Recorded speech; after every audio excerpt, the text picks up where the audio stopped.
dengan NPM 23722065. Saya Yogi Saputra dengan NPM 23722043. Saya Fika Zenia dengan NPM 23722055. Saya Vanessa Virgi dengan NPM 23722109. Saya Fitri Iwandari NPM 23722121. Saya Dita Aulia dengan NPM 23722117.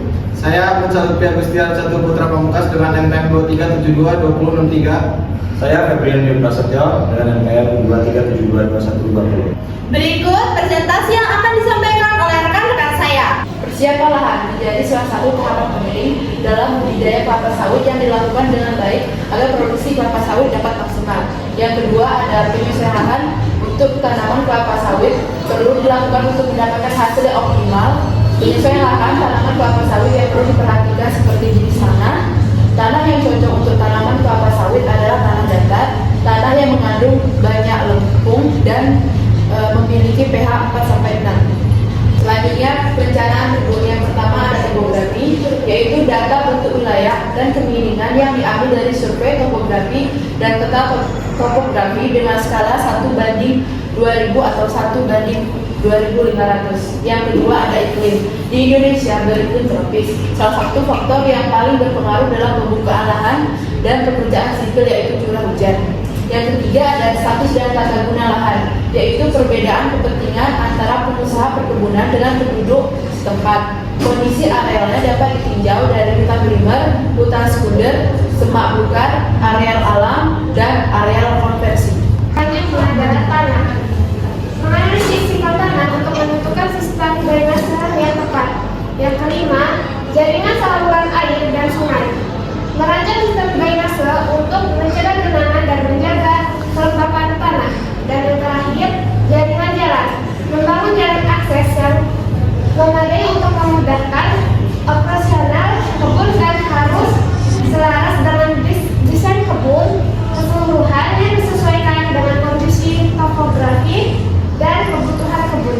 Dapat kita lihat tabel jenis jalan dan ukurannya. Yang pertama ada jenisnya jalan utama dengan lebar 12 meter, bahu dan badan jalan dengan lebar 8-10 meter, kemudian ada parit dengan lebar 8-10 meter, kemudian jarak parit ke tanaman adalah 3 meter, standarnya 25 meter per hektar dengan arah masuk atau keluar kebun. Yang kedua ada jalan produksi dengan lebar 10 meter, bahu dan badan jalan 5-6 meter, kemudian parit 5-6 meter, jarak parit ke tanaman ada 3 meter, standarnya 50 meter per hektar, arahnya utara ke selatan. Kemudian jenis yang ketiga itu yaitu jalan koleksi dengan lebar 8 meter, bahu dan badan jalan 4-5 meter, parit 4-5 meter, jarak parit ke tanaman 3 meter, kemudian standarnya 10 meter per hektar, arahnya timur ke barat.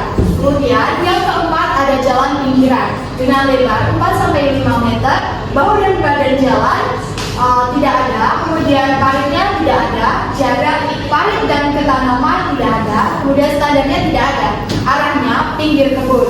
Berikut sumbernya dari PPKS Medan dan bentuknya seperti ini. Ada di tengah ada jalan kontrol, kemudian yang sebelah sini ada jalan pengendalian. Berikut sumbernya dari PPKS Medan dan berikut juga ada gambar sketsa jalan perkebunan kelapa sawit. Yang di tengah ini ada jalan kontrol, kemudian ada jalan utama, kemudian ada jalan produksi yang mengarah ke arah utara. Demikian presentasinya. Selanjutnya ada perbaikan kelas kesesuaian lahan.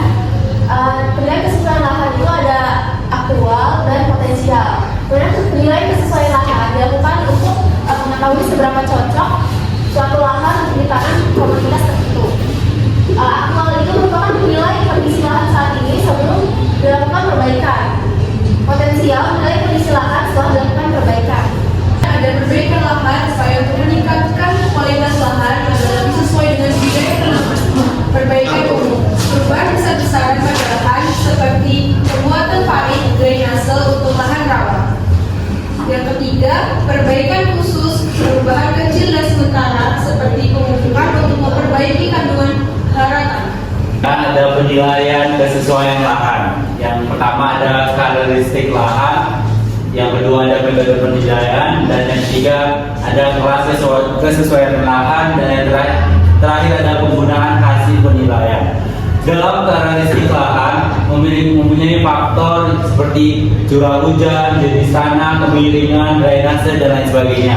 Selanjutnya ada metode penilaian, dilakukan melalui survei secara cermat dan analisis sesuai data. Selanjutnya ada kelas kesesuaian lahan. Yang pertama ada S1, S2, S3, dan yang pertama S1 sangat sesuai, yang kedua S2 sesuai, dan yang ketiga S3 ada agak sesuai. Dan yang selanjutnya ada dua subkelas. Yang pertama itu ada S1 dan yang kedua ada N2.